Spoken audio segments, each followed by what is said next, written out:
For today's recipe, Link will be joined by IQ, Gastro Bob, and Yar, Captain Cook. And backed up as always by Guinea Page and the Animal Crackers.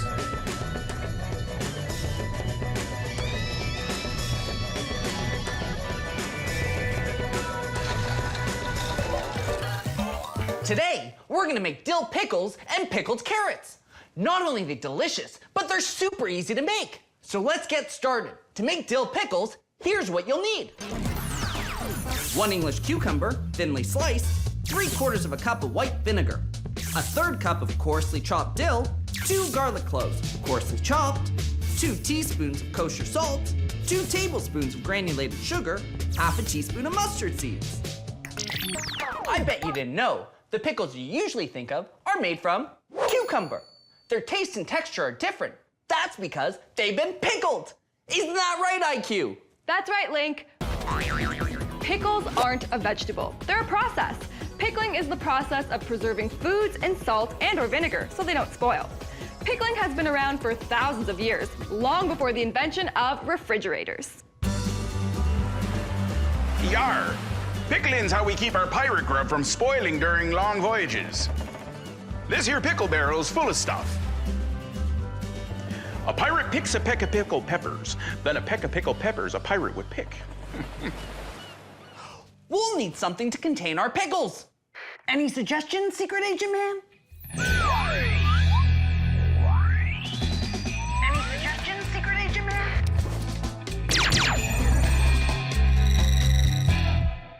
Pickling jars? That's a great idea, Secret Agent Man. Thanks. These 500 ml jars will be perfect for our pickles. Pickling jars, also known as canning jars, come in 3 handy pieces. The jar, the lid, and the ring to keep all our contents sealed. Even though these jars have been washed before we use them, we still need to properly prepare them to make our pickles. Gadzooks! Sounds like an opportunity to do some sterilizing. The sterilizing process should do the trick of killing off any bacteria that could spoil Link's pickles. That's a great idea, Gastro Bob. We'll heat these pickle jars in the oven for about 20 minutes at 275 degrees.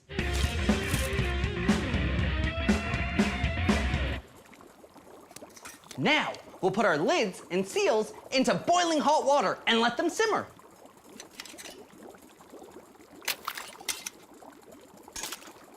Lab rat, speed dial, please.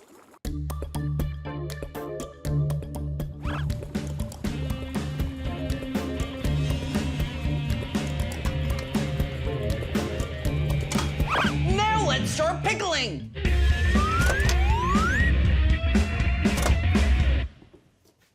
There's many different kinds of vinegars: balsamic, red wine vinegar, apple cider vinegar. But for today's recipe, we're gonna use white vinegar.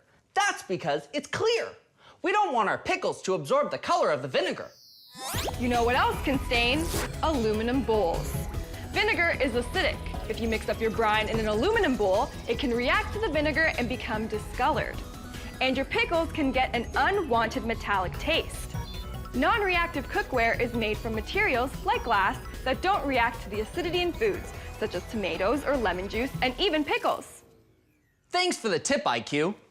The only reaction we want is for this cucumber to transform into a pickle. We'll add our mustard and our sugar. The warm vinegar will help the sugar dissolve better. 2 teaspoons of salt does seem pretty salty, though. Salt is a supermineral. When it's used for flavoring in food, you can adjust it to your taste or cut it out entirely. But when it comes to pickling, salt is absolutely necessary. That's because salt is a preservative and inhibits the growth of bad bacteria. So don't cut back on the salt when following a recipe for pickles. And just as important, use the type of salt named in the recipe. In this case, kosher salt. Regular table salt contains anti-caking agents.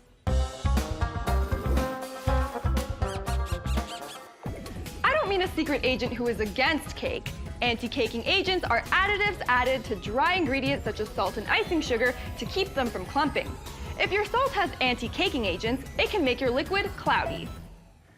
This kosher salt has no anti-caking additives to it. Thanks for the tip, IQ. Stir all your ingredients until the salt and sugar have dissolved. This is called a brine. A brine is when you dissolve salt in a liquid. We want all our pickles to be the same size, so we're cutting them into coins. Ah! No way, Lynch. You can't pickle me gold coins. This be me pirate booty. Yeah. Don't worry, Captain Cook. A coin is just a term for cutting vegetables like cucumbers or zucchinis or carrots crosswise into rounds or rondelles. Good. Because these gold coins be not very tasty. No problem, Captain Cook. We'll have a bounty of tasty treasure to share once we finish making these pickles.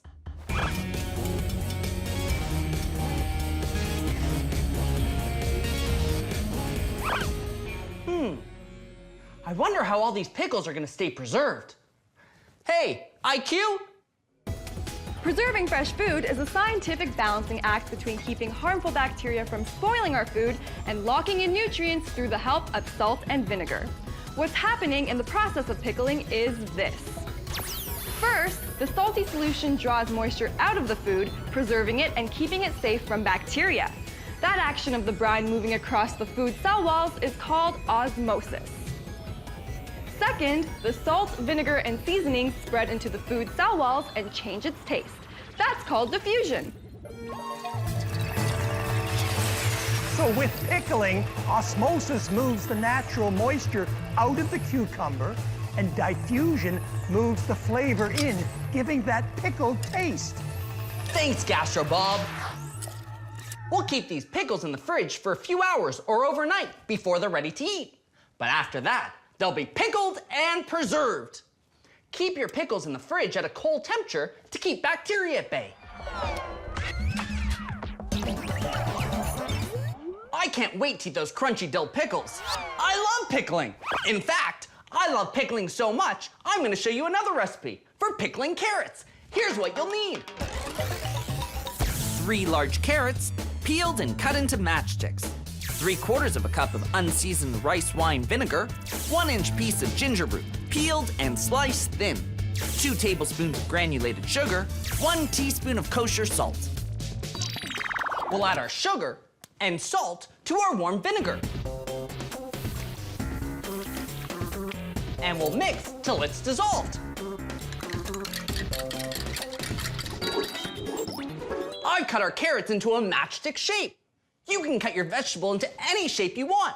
Just make sure all the pieces are the same size so they get equally pickled.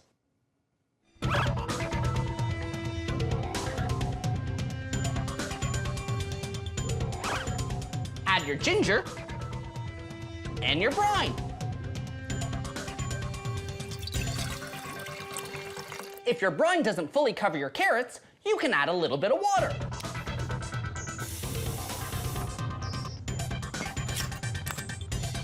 For the best taste and texture, we're gonna put our pickled carrots in the fridge and let them sit overnight. But if you're as hungry as I am, you can eat your pickled carrots after a few hours of sitting in the brine. Luckily, I have a lab rat to help speed things up. Lab rat, speed dial!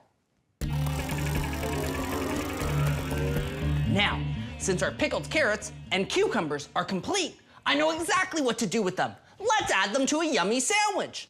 But first, it's time to tidy up. Let's tidy up, let's tidy up, let's tidy up, let's tidy up. When you finish and the cooking's done, even though you had lots of fun, you gotta clean up the pots and pans, gotta put them away, you gotta wash your hands, gotta do your best to clean up your mess and tidy up, and tidy up, and tidy up. Come on, do your best to clean up your mess and tidy up, and tidy up, and tidy up. We saved the best part for last.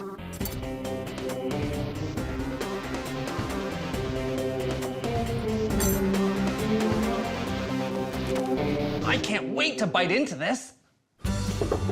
Barnacles! The pickle barrel's empty! Might you be able to process me some more pickles? Matey? Sure I can, Captain Cook. What kind of fresh produce do you have for me to pickle? Well, Link, I have all these that you can pickle, and I'll pickle, oh, this old boot. Wonder how that's gonna taste.